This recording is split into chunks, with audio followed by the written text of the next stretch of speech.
पिछले क्लास में हमने वायरस के बारे में पढ़ा था। आज हम पढ़ेंगे डिवाइसेस के बारे में। डिवाइसेस को हम क्या कहते हैं हिंदी में? उपकरण। अब देखिए, जो डिवाइसेस होते हैं ये क्या करते हैं? कुछ स्टोर करते हैं, यानी कुछ भी डेटा हम इन डिवाइसेस में स्टोर कर सकते हैं, तो इन्हें हम कहेंगे स्टोरेज डिवाइस। स्टोरेज डिवाइस जो होते हैं वो दो प्रकार के होते हैं। एक है प्राइमरी यानी प्राथमिक, और दूसरा है सेकेंडरी यानी द्वितीय। जो प्राइमरी होता है, देखिए ये सब हमने इंट्रोडक्टरी क्लास में पढ़ा था, हम ये फिर से दोहरा रहे हैं कि अगर आपने वो वीडियो ना देखा हो तो आपको कोई परेशानी नहीं हो। तो प्राइमरी डेटा क्या होता है? वॉलेटाइल होता है। हमें पता है ये रैम में होता है, सीपीयू में होता है। तो देखिए क्या लिखा हुआ है? वॉलेटाइल। वॉलेटाइल यानी जो डेटा बहुत ही आसानी से उड़ जाए, गायब हो जाए, उसे हम कहते हैं वॉलेटाइल। ये कहाँ मिलता है? Found in CPU. हमारे सीपीयू के अंदर मिलता है, और ये इंटरनल है, अंतर में मिलता है, कंप्यूटर के आंतरिक। फिर ये कहाँ मिलेगा? RAM, रैम में, यानी रैंडम एक्सेस मेमोरी। फिर कैश मेमोरी, मेन मेमोरी। ये क्या है आपको उतना जानकारी लेने की कोई ज़रूरत नहीं, सिर्फ याद रखिएगा प्राइमरी मेमोरी वॉलेटाइल है, सीपीयू में मिलता है, रैंडम एक्सेस मेमोरी में मिलता है, कैश मेमोरी में मिलता है, और मेन मेमोरी मुख्य स्मृति में ये रहता है। फिर जो सेकेंडरी मेमोरी है वो द्वितीय है। तो ये कैसा है? ये है नॉन वॉलेटाइल, यानी यहाँ पे अगर आप अपना डेटा को स्टोर करें, भर के रखें, तो वो गायब नहीं होगा। ये एक्सटर्नल स्टोरेज है। ये इंटरनल था, सीपीयू के अंदर था, पर ये एक्सटर्नल है, ये सीपीयू के बाहर मिलेगा। जैसे कि pen drive, floppy disk, compact disk यानी सीडी, डीवीडी। फिर ये जो फ्लॉपी डिस्क है, पेन ड्राइव, मेमोरी कार्ड, इनमें अगर आप डेटा रखें तो वो कभी गायब नहीं हो सकता। अगर आपका फ़ोन ख़राब भी हो जाए, आपके मेमोरी कार्ड में जो है वो रहता है। इसीलिए इसे हम कहते हैं सेकेंडरी स्टोरेज डिवाइस, और हम जो कंप्यूटर खुद है उसे कहेंगे प्राइमरी यानी प्राथमिक। अगर सीपीयू खराब हो जाए, हार्ड डिस्क में जो भी था वो उड़ जाएगा, इसीलिए वो वॉलेटाइल है। अगर आपका कंप्यूटर खराब हो जाए तो आपके पेन ड्राइव में जो था वो रह जाता है, इसीलिए हम इसे कहेंगे नॉन वॉलेटाइल, क्योंकि वो उड़ता नहीं है, गायब नहीं होता, और वो एक्सटर्नल है, वो कंप्यूटर के साथ नहीं है, वो कंप्यूटर के बाहर रहता है। अब जो सेकेंडरी या फिर द्वितीय स्टोरेज डिवाइस है, इसको हम क्यों रखते हैं? बैकअप के लिए, और ये पोर्टेबल भी होता है। बैकअप के लिए यानी आप कंप्यूटर में सोचिए आप बहुत कुछ टाइप कर रहे हो और आप उसे अलग से कहीं पे बैकअप करना चाहते हो, तो आप उसे पेन ड्राइव में ले सकते हैं। इसीलिए बैकअप के लिए कि अगर मेरा कंप्यूटर का जो डेटा है वो तो वॉलेटाइल है, वो अगर उड़ गया तो हमें फिर से काम करना होगा, तो उसे अच्छे से रखने के लिए हम उसे कहाँ रखेंगे? एक सेकेंडरी स्टोरेज में रखेंगे। ये पोर्टेबल होता है। पोर्टेबल यानी आप पेन ड्राइव को लेके कहीं भी जा सकते हैं। अगर आपके पड़ोसी कहे कि हमें ये सिनेमा दो, तो आप क्या करेंगे? एक सीडी में देंगे या फिर पेन ड्राइव में देंगे, क्योंकि आप उसे अपने घर से उसके घर तक लिए जा सकते हैं। आप पूरा कंप्यूटर सिस्टम को उठा के नहीं ले जा सकते, वो पोर्टेबल नहीं है।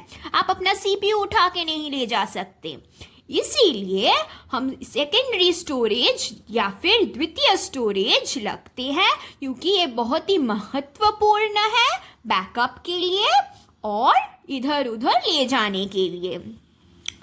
फिर देखिए, most commonly use storage device. बहुत तरह के स्टोरेज डिवाइसेस होते हैं, बट पहले जब स्टोरेज डिवाइस पहले बनाया गया था, तब सबसे कॉमन, सबसे अधिक उपयोग किया गया हुआ स्टोरेज डिवाइस कौन सा था?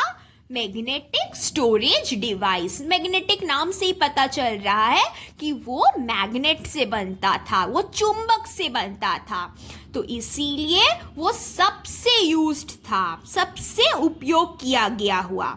ये शुरुआत में, अभी ये सबसे कॉमनली यूज्ड नहीं है। अभी कौन सा है ये हम बाद में देखेंगे। तो सबसे पहले कौन सा था? मैग्नेटिक स्टोरेज डिवाइस, चुंबकीय भंडार उपकरण। और ये कैसा था? ये सबसे ज्यादा उपयोग में क्यों था? क्योंकि ये कॉस्ट एफिशिएंट था, यानी ये किफायती था।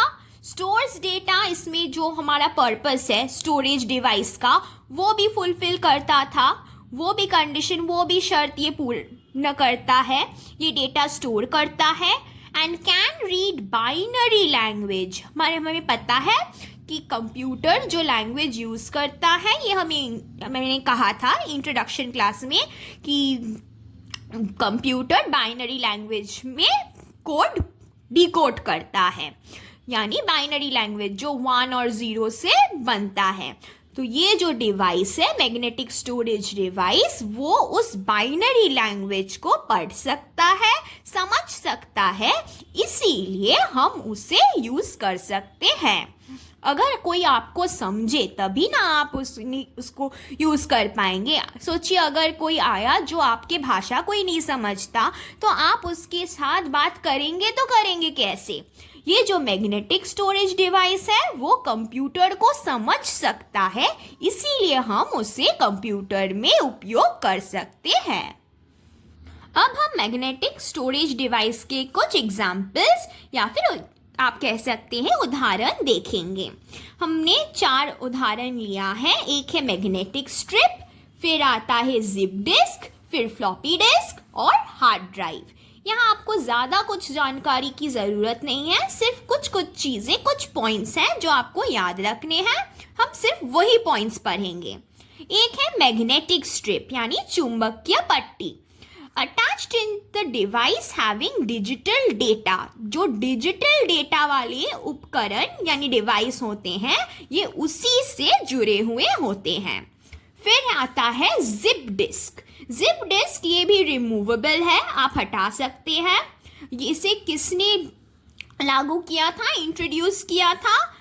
एक कंपनी है आयोमेगा, उसने बनाया था।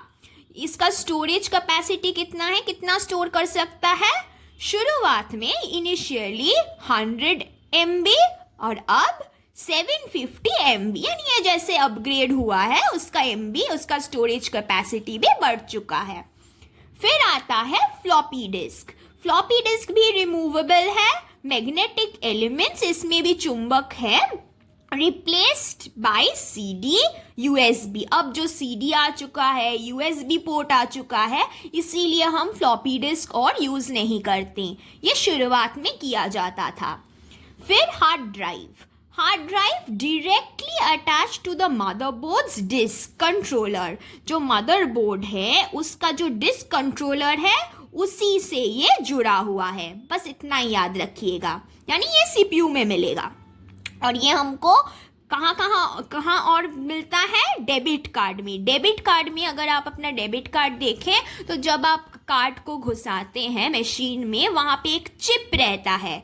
उसी चिप को, जिसमें कोड बार रहता है, उसी को हम वो हार्ड ड्राइव से कनेक्ट करते हैं, उसे हम डायरेक्टली अटैच करते हैं। अब हमने पढ़ा मैग्नेटिक स्टोरेज डिवाइस के बारे में। नेक्स्ट हम पढ़ेंगे ऑप्टिकल स्टोरेज डिवाइस। ये दूसरा टाइप है। ऑप्टिकल स्टोरेज डिवाइस जो होता है उसका उपयोग करने के लिए हमें 2 चीज़ें चाहिए। एक है लेज़र और दूसरा है लाइट, यानी आपको लेज़र का ज़रूरत है और रोशनी का। इससे पहले हमने जो देखा था वो मैग्नेटिक था, मैग्नेटिक यानी चुंबक का ज़रूरत था। पर यहाँ पे हमें क्या चाहिए? लेज़र चाहिए और लाइट चाहिए। अब देखते हैं एग्जाम्पल्स यानी उदाहरण किसका? ऑप्टिकल स्टोरेज डिवाइसेस का। यहाँ हम फिर से 4 उदाहरण पढ़ेंगे। एक है DVD, फिर है रीडेबल कॉम्पैक्ट डिस्क, फिर आता है कॉम्पैक्ट डिस्क और फिर ब्लू रे डिस्क। तो आइए एक एक करके पढ़ते हैं। डीवीडी का फुल फॉर्म, सीडी का फुल फॉर्म, ये बहुत इंपॉर्टेंट होता है। कॉम्पैक्ट डिस्क, सीडी, डीवीडी का full form digital versatile disk, ये बहुत बार पूछा जाता है कि डीवीडी का फुल फॉर्म बताएं। तो डीवीडी जो है वो किस तरह का डिवाइस है? Optical storage device. ये क्या कर सकता है? रिकॉर्ड, रीराइट और रीडेबल। रिकॉर्ड कर सकता है, आप कुछ भी वीडियो उसमें डाल सकते हो, फिर रीराइट कर सकते हैं, फिर से लिख सकते हैं। आपने ABC मूवी रिकॉर्ड किया था, फिर से उसे हटाकर आप अभी XYZ वीडियो को भी उसमें रख सकते हो, तो आप रीराइट कर सकते हैं, उसमें चेंजेस ला सकते हैं, परिवर्तन ला सकते हैं। फिर रीडेबल, आप उसे पढ़ सकते हैं। फिर second, readable compact disk, CRR यानी पठनीय कॉम्पैक्ट डिस्क। ये क्या है? लो कॉस्ट, इसका दाम भी बहुत कम है। स्टोर सॉफ्टवेयर, इसमें आप सॉफ्टवेयर डाल सकते हैं, स्टोर कर सकते हैं, आप इसमें डेटा रिकॉर्ड कर सकते हैं। और ये क्या यूज करता है? Uses photo sensitive organic die. मैंने कहा था कि जो ऑप्टिकल स्टोरेज डिवाइस होते हैं उसमें हमें लेज़र चाहिए, लाइट चाहिए। तो यहाँ पे देखिए ये क्या यूज कर रहा है? Photo sensitive organic die. ये बहुत इंपॉर्टेंट है क्योंकि आपसे पूछा जा सकता है कि जो रीडेबल कॉम्पैक्ट डिस्क है इसमें क्या उपयोग किया जाता है। फिर आता है कॉम्पैक्ट डिस्क, इसके बारे में यानी सीडी, इसके बारे में आपको ज़्यादा पता होने की ज़रूरत नहीं। ब्लू रे डिस्क, ब्लू रे डिस्क ये कब हुआ था? 2006 में, बस इतना याद रखिएगा। और ये इसमें सिंगल लेज़र है और डबल लेज़र भी है। अगर आप सिंगल लेज़र ब्लू रे डिस्क ले तो वो 25 GB का होगा, अगर डबल लेयर ले तो ऑब्वियसली इसका दुगना होगा, इसका डबल होगा। तो अगर सिंगल लेयर 25 हुआ तो डबल तो 50 होगा ही। फिर देखिए magnetic and optical storage device, हमने मैग्नेटिक भी पढ़ लिया और ऑप्टिकल भी पढ़ लिया, पर ये दोनों हम अभी यूज नहीं करते, ना हम मैग्नेटिक यूज करते हैं ना ऑप्टिकल। ऐसा क्यों? क्योंकि अब टेक्नोलॉजी बढ़ चुका है और भी परिवर्तन आया है और ये दोनों हैव बीन रिप्लेस्ड, इन्हें बदला गया है फ्लैश मेमोरी डिवाइस के साथ। अब ये जो फ्लैश मेमोरी है, अब देखिए हम जब उदाहरण पढ़ेंगे आपको समझ में आएगा, क्योंकि हम अभी ये सारे के सारे फ्लैश मेमोरी डिवाइस ही यूज करते हैं। क्या क्या उदाहरण है? Memory stick, pen drive, memory card, USB, SD card. तो ये देखिए ये सब से आप परिचित है।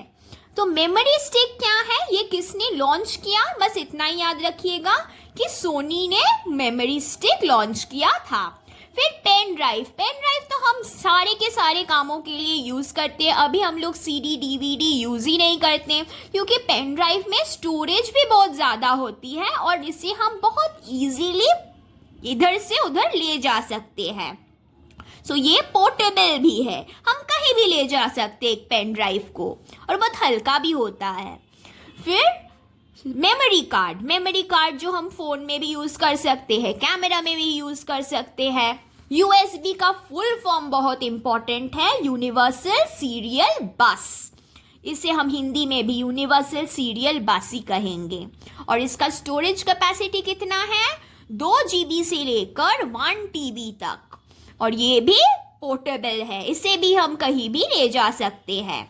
SD card, secure digital card, इसका भी आपको फुल फॉर्म याद रखना है। और ये आता है हमारा आखिरी पॉइंट।